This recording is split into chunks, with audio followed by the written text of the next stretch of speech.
തൃപ്പൂണിത്തുറ 18-12 എന്ന നിലയ്ക്കാണ് നിലവിൽ പോകുന്നത്.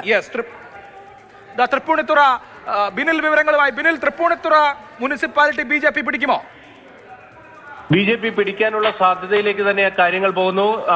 ഇതിൽ കേവല ഭൂരിപക്ഷം നേടിയില്ല എങ്കിൽ പോലും BJP അവിടുത്തെ ഏറ്റവും വലിയ ഒറ്റക്കക്ഷിയായി മാറുമെന്ന രീതിയിലേക്കാണ് ഇപ്പോൾ കാര്യങ്ങൾ മുന്നോട്ട് പോകുന്നത്. ഇതിൽ ഏറ്റവും പ്രധാനപ്പെട്ടത് ഈ നഗരസഭയിലെ പ്രധാനപ്പെട്ട വാർഡുകളിലെല്ലാം, പ്രത്യേകിച്ച് തൃപ്പൂണിത്തുറ നഗരസഭ ഉൾപ്പെടുന്ന നഗരസഭയുടെ നഗര കേന്ദ്രീകൃതമായ ഭാഗങ്ങളിലെല്ലാം തന്നെ BJP വലിയ മേധാവിത്വത്തിലേക്ക് വന്നിരിക്കുന്നു എന്നതാണ് ഏറ്റവും പ്രധാനപ്പെട്ട കാര്യം.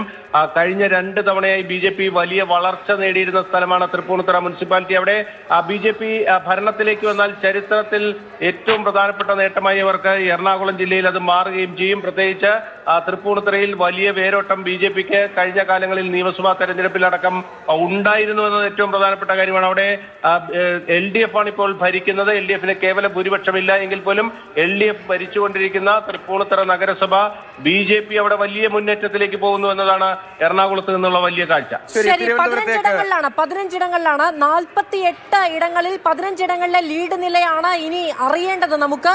അവിടെ 24 ഇടങ്ങളാണ്, 25 ഇടങ്ങളിൽ ജയിച്ചാൽ മാത്രമേ ഭരണം പിടിക്കാൻ കഴിയുള്ളൂ. അതാണ് ബിനിൽ പറഞ്ഞത്. കേവല ഭൂരിപക്ഷത്തിലേക്ക് എത്തുമോ എന്നറിയില്ല, പക്ഷേ ഏറ്റവും വലിയ ഒറ്റക്കക്ഷി BJP ആയിരിക്കും എന്ന നില പറഞ്ഞത്. ഇനി 15 ഇടങ്ങളിലെ ഫലസൂചനകൾ കൂടി, ഫലസൂചനകളല്ല ഫലം പുറത്തു വന്നാൽ മാത്രമേ നമുക്കത് മനസ്സിലാവുകയുള്ളൂ.